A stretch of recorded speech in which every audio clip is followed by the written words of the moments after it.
Paul, the new board was appointed almost 3 weeks ago. What's been taking up most of your time and the others?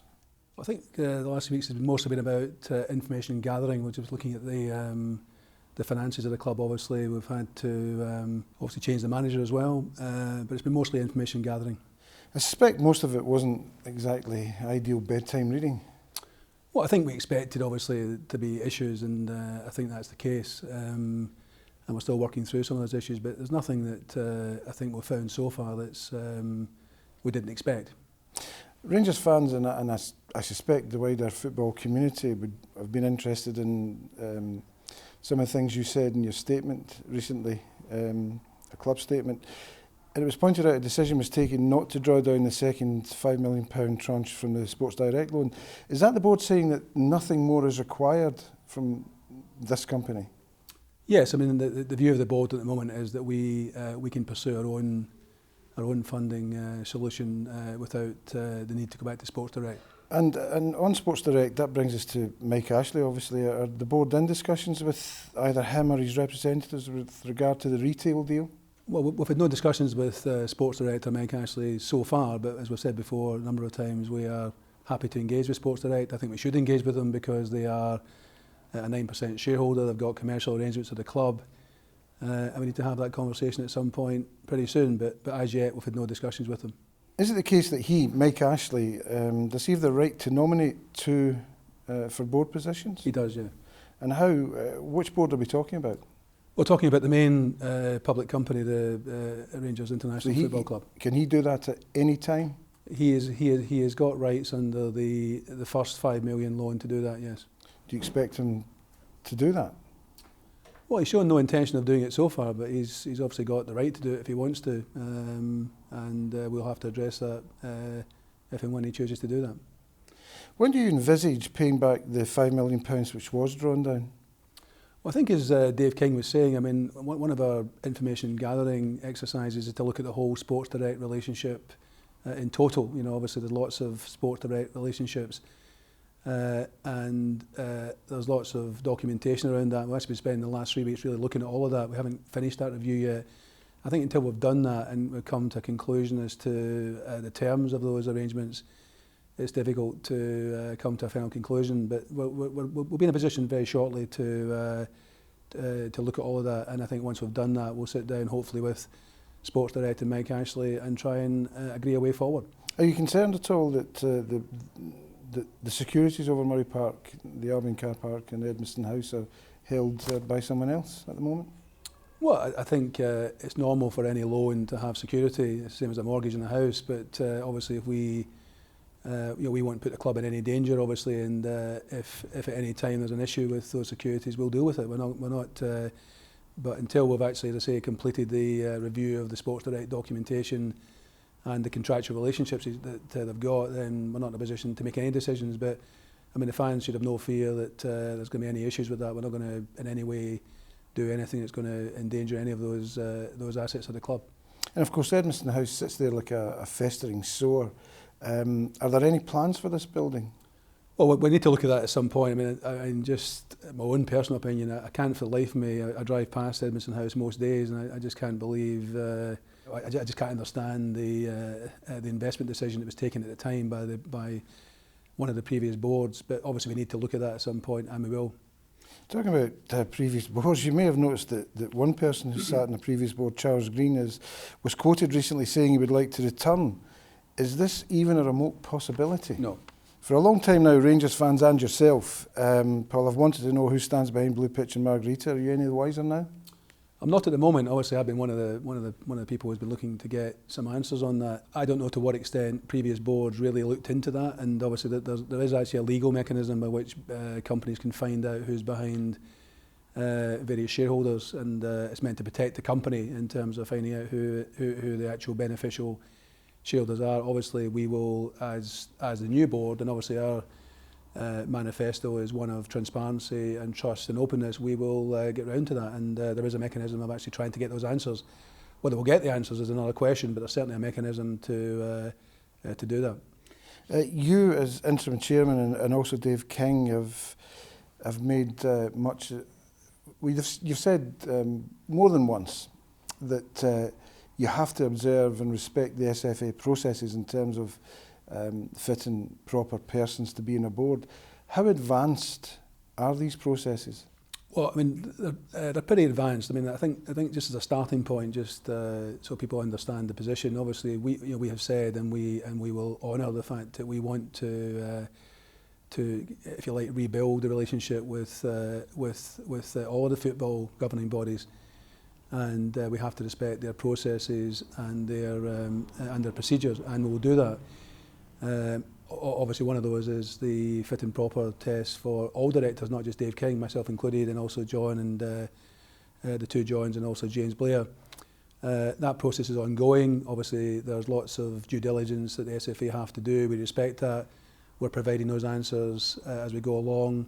I think discussions are pretty advanced. I mean, I don't want to put any time frames on it, but we are respectful of the procedures they have to go through. Obviously, these things have to be looked at properly and carefully. I mean, one of the reasons we didn't, one of the reasons that Dave chose not to go on the board is because we wanted to respect those processes. We could have put Dave on the board, but we chose not to do that.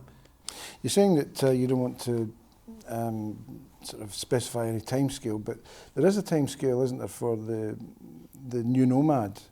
Is there an announcement imminent on who that will be? I think, again, to clarify a few things, because people obviously, this is quite a complex area and it's also a bit dry as well. I mean, the situation is that because of a decision taken by WH Ireland, who were the previous nomad, to resign on the 4th of March, that triggered a suspension of the club's, of the company's shares on the AIM market on the 4th of March. You then, under those regulations, have got 30 days to lift that suspension. Now, there's two separate issues here. There's obviously the nomad, replacing the nomad, which we're in discussions to try and do, but there's also the AIM regulator as well. You know, they have to be satisfied with the company and the procedures around the company. And we've got until the 4th of April, which is 30 days, obviously, to do that. Now, that timescale wasn't one of our choosing. It was actually forced upon us by the resignation of WH Ireland. And we're working very hard to comply with that timescale. Is a nomad an absolute necessity? Well, we've said all along that Rangers International Football Club is a public company. That decision was taken some time ago. Whether it should be a listed company is another question, but it is at the moment. We have said that we will endeavour to have the listing restarted and have the suspension lifted. So that's what we'll do. You know, that's the plan we have, and we will endeavour to do that. Most Rangers fans and most of the general public get a fair idea of that there's been damage caused, and they've all got their own opinions as to who caused it. So let's move on. What's the vision and the plan, the strategy for this club now? Well, I think it's a very good question, and I've actually been spending the last 3 weeks going around the club. Obviously, I've not been around the club for 4 years, so I've been around meeting people, both in terms of staff at Ibrox, football staff at Murray Park. I'm meeting a lot of people, and it's been great to see a few smiles back in people's faces, and actually asking people's opinions of what they think. And I think if I had to sum it up, and I think Dave King made this point, you know, I think as Rangers supporters, Dave, myself, the two Johns and James as the board members, I think, you know, we really value Rangers traditions and the standards of behaviour and the values that we've had over 143 years. But what we've got to do, I think, is actually maintain those traditions and values, but actually build a modern football club on top of those foundations. And so, you know, people have talked about going back to the Rangers men, the board, and back to the Rangers way of doing things. I think we've got to be a bit more forward thinking. So I actually see it as being building on the foundations of the past, but actually building a modern football club. And I'm actually looking a lot at the moment at the structures of various clubs and trying to get a sense of what would work at Rangers, because obviously there's different structures around Europe and even in Britain. And I think it's trying to get this kind of to this position where we've got the foundation of the traditions and values, but actually build a modern club. But what's the time scale for that? The reason I'm asking is that most fans would be looking to think, well, where will Rangers be in a year? Where will Rangers be in 2 years, 3 years, 6 years, and so on? Yeah, I think obviously in football, there's no guarantees, but I think we've said a few times. I think first of all, just give you my own personal opinion. I mean, I don't hold to the the view that we should, it'd be a good thing for Rangers not to get promoted this year. I think we should be absolutely aiming for promotion, and that's what the board are seeking to do, and that is the priority. I think beyond that, obviously, I think most supporters would realise that there's a rebuilding job here. It's going to take time to make us competitive, first of all in Scotland, and then competitive, obviously, hopefully into Europe. And I think that's going to take, I've said before, it's a 5-year project. I still think it's going to be a sort of 3 to 5 year project to get Rangers back to the, being able to compete in Europe. Now, obviously, within that period, I don't know whether it's going to be 1 year to win the SPFL or 2 years. I mean, it's going to, we're going to try and do it as quickly as possible, but obviously do it properly and actually do it with a medium to long term plan in mind. Now, you will be aware that there's been a succession of directors come and go at Ibrox, and they've all been using the same script, that Rangers will be back at the top and they'll be competing in Europe again, they'll be winning in Scotland, and it hasn't happened. So why should Rangers fans buy into it this time? Well, I think they have to buy into us as individuals. I mean, I think I'd like to think that most supporters would see us as being guys who have got the club, to use the famous phrase, the club's best interests at heart. We are first and foremost supporters, but we're also businessmen as well. But everything we do is going to be in the club's interest, and we as supporters want the club to be as successful as quickly as possible. Now, having said that, we'll make mistakes. There'll be setbacks. There'll be issues. But if we're all in this together to try and move the club forward, then I think we've got a decent chance of being successful. There's no doubt in my mind that this club has been totally mismanaged over the last 4 years, and by a succession of people. And we will ensure that never happens again. I think that any plan, you have to separate it into short, medium and long term. Obviously in the short term, it's all been about just stabilising the club's finances. We did that obviously on Monday with the announcement of the £1.5 million loan. There'll be further investment in the club in the short term as well, and obviously we're piecing through the figures to understand exactly what the club's obligations are. So I think the short term is basically taken care of. Obviously what's more important is the medium to long term, and we've already started that process, looking at the plans for next season and even beyond next season, and obviously we need to prioritise. And at the end of the day, this is a football club. It's obviously a business as well, but it's a football club first and foremost. And the most important thing is what happens on the pitch. It's really the first team drives everything in the club. Obviously the first team is playing well and being successful. That drives all the other commercial activities. So really the focus has to be on investing to support the first team and all the support functions around that. You mentioned the £1.5 million loan that was recently given, and there are quite a few people maybe a bit confused by that, because they heard yourself, Dave King, say that there would be millions of pounds of investment in this club. There was no figure put on it, but it was millions of pounds of investment in this club. So why then, if that money is there, why then take a £1.5 million loan?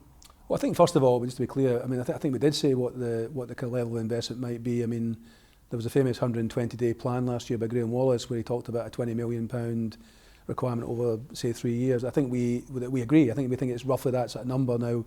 The sort of timescales of that investment we're still working through. So that's the first thing. So I think there is a number overall. I think it is £15 to £20 million this club needs over a period of time to get it back to a competitive level in the SPFL and in Europe. I think we've said that a few times. I think as regards the phasing of that investment, as I said before, you've got to separate it into short, medium and long-term investment, and obviously that's what we're doing. There's also the issue of Dave King, in the sense that, as I said on Monday, again, to respect the processes of the SFA, Dave will not be investing until we have him cleared by the SFA, and I think one of the problems that obviously Sports Direct and Mike Ashley had was that they went ahead and actually made investments where they hadn't had a pre-clearance from the SFA, and we don't want to get into that position again. So we want to be respectful of the processes they've got, work with the SFA to hopefully clear the board members we have here, and that will enable us to move forward. Let's look at the team for a moment. Stuart McCall's been appointed until the end of the season, but is he on a list of candidates? Is there a list of candidates for the post on a permanent basis?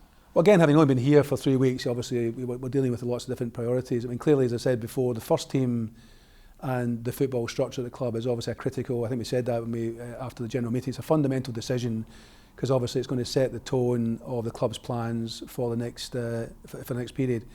I mean, I'd like to build. Again, I've said again, maybe a broken record, but there's only been 13 men have held the position in the club's history. So it's a really important position, and I think particularly so now where the club's at a kind of crossroads after all the things that have happened in recent times. It's really important that we get the right person in that position, and so by definition we need to take our time and look at all the options we have, and also the options in terms of the overall football structure. How I mentioned before about building a modern football club, you know, so what is the right structure for Rangers? And, you know, for example, the structure at Barcelona might not be appropriate for Rangers. We need to look at all that. But certainly, you know, in terms of candidates, we'll take our time to look at the whole situation. You know, we're not out looking for candidates at the moment. Stuart McCall's in the position. We are 110% supportive of Stuart McCall. He's doing a great job. It was a great result on Sunday. And as regards candidates, Stuart McCall would obviously be a candidate going forward. But that's all very well, Paul, and you have to look at the results, you have to get to the playoffs, all of that stuff. But the fact is, Rangers stand to lose about a dozen players who are out of contract at the end of this season. You're talking about 2 months, you know, end of May. You don't have a manager on a permanent basis. Yeah. You don't have a proper scouting system because that's been broken down as well. So how...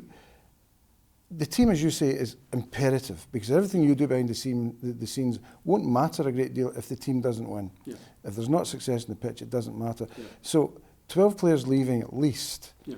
Who is looking at the moment to find players? Yeah. How do you build a squad for next season when you don't have a manager, a permanent manager, or a scouting system? Yeah, I'm actually, I mean, fun enough, actually, the point you're making, I kind of thought of that as well before I get involved in this position. But actually, I'm now pretty comfortable with the position, looking at where we are and having spent time with the people at the club. I mean, you know, we have to get this right, and it's going to take some time. And as you can imagine, even having been here for 3 weeks, and actually even without a scouting network, we're getting bombarded by players, bombarded by agents, bombarded with ideas. So now, obviously, the trick is to... Yes, but someone has to take these ideas and act on them, and it's not the board's position to do that. But there are people at the club who are obviously helping us do that at the moment. And obviously what we've got to try and do is obviously rebuild the infrastructure over time to make that a more solid foundation. But at the moment, in the short term, I feel comfortable with the plans we've got for next season, and obviously that'll be part of the budgeting process we have for next season. But I am happy with that position at the moment. You're in a difficult position as well, in that at the moment the board don't know whether you'll be playing again in the Championship or getting to the playoffs and winning the playoffs and therefore going up to the SPFL.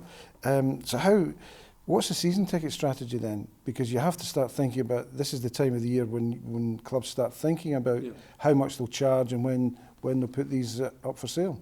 Yeah, well, as I said before, I mean certainly the board's objective is to get promotion. That's what we want to happen. Now, where we can achieve that will be obviously down to the performances in the pitch. It's quite interesting. I actually noticed at Easter Road last week, just looking around the perimeter advertising, that Hibs have actually got their season tickets for next season on sale at the moment.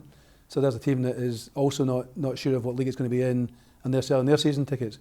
So I think in some ways, I mean, obviously we've announced the four remaining home match package for the rest of this season, and we hope the fans come out and really get behind the club, get behind Stuart McCall, get behind the new board, and really sell out Ibrox for the remainder of the season. I think as regards next season, again, we want obviously support.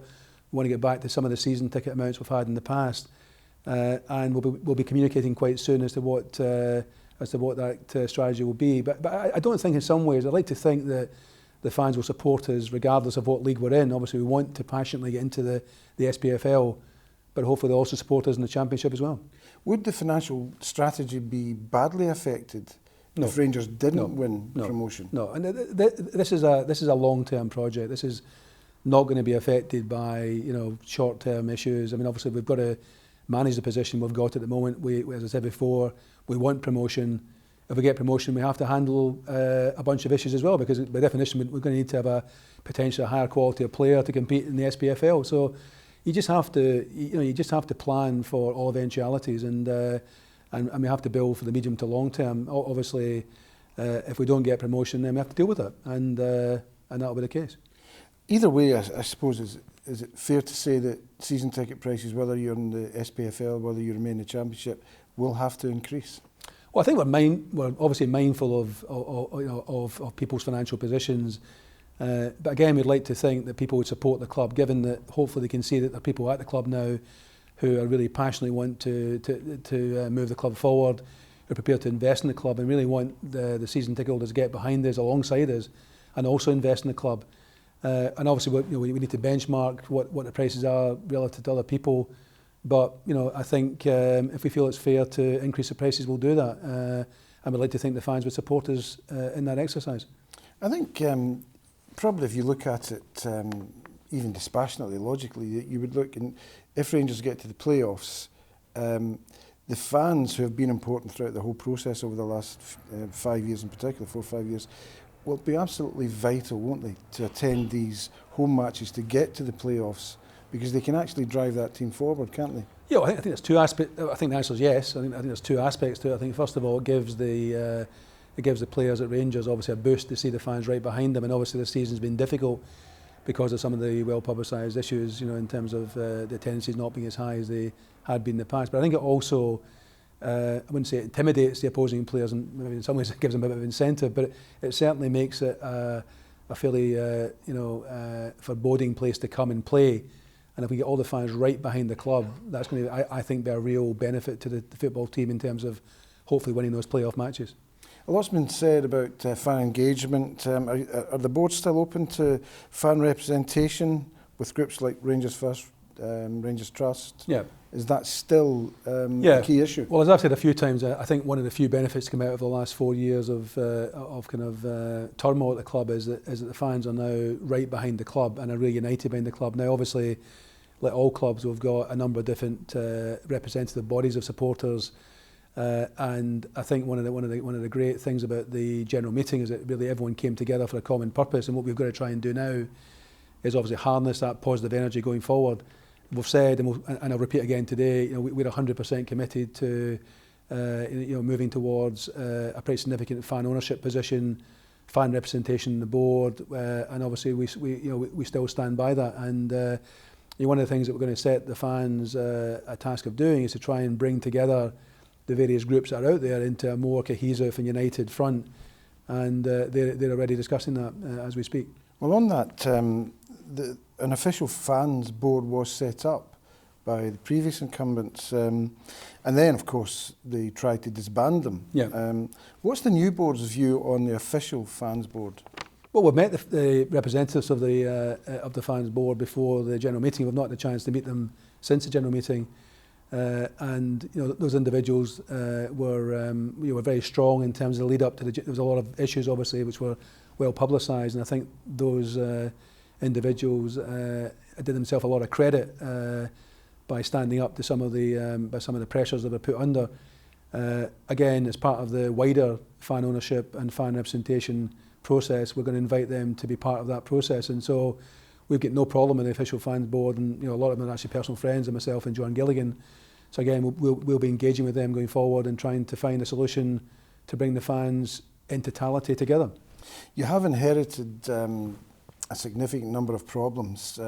One of them being the Ali McCoist, who's on garden leave. Mm-hmm. Has that been addressed? Have you started to address that, or when will that issue be addressed? Yeah, I mean, we obviously need to address that. We haven't really addressed it so far. There've been too many other priorities, but obviously we need to sit down with Ali and his representatives and obviously try to deal with that. A bust of Sandy Jardine has been commissioned and is about to be unveiled. I believe it will sit under the Hall of Fame board, which is probably appropriate. You talk about moving the club forward and modernising the club, but how important is it to remember greats and legends and keep contact with the likes of John Greig, who's back at the club? How important is that as you move forward? It's critical. I mean, it's I take it as a supporter. I take a lot of things that I take a lot of pride in, and I think the 143 years of history, all the championships, all the great games, all the great players. We have to remember that. You have to, as a football club, you have to cherish those, those memories, enjoy them, etc. And obviously, there's still, a lot of personalities and players still alive who are great to see them in and around the club. And as I said before, I think what we've got to try and achieve here is we've got to build on that foundation of tradition and value that people like John Greig bring to the club, but build a modern foundation on that, a modern football club on that foundation. It was great to have John Greig back. He's got an open invite to come to, any match he wants to, and I think John's also delighted to be back in the club as well. But but there's also a number of other people who are in and around the club. But it's great to have people like John Greig back, because he really epitomises the spirit and the tradition of the club. Finally, Dave King, you in particular, have been knocking, actually banging on the front door for many years now. You're in. Are you the people to make this club successful again? Well, I think you're right, and we have been knocking for a while, and I've said before, it's in some ways it's easy to be in opposition. You're actually in government, you have to then follow through on the things you've said, and so we should be, in the same way that we held previous boards to account, we're also perfectly happy to be held to account to things we do. I think the one thing I would say is that you can rely on us to give you total transparency, total honesty, and total openness. We'll make mistakes, there'll be setbacks, but we can promise that. So this is going to become a far more inclusive, and hopefully back to the days of having the Rangers family. And in any family, you're going to have problems, you're going to have issues, but if we all work together and actually try and resolve those, we're going to be far stronger and far more able to be successful. So to answer your question, I think we passionately believe we are the right people. It's taken a long time to be here, for 4 years, but now we're here, we're absolutely committed to making this work.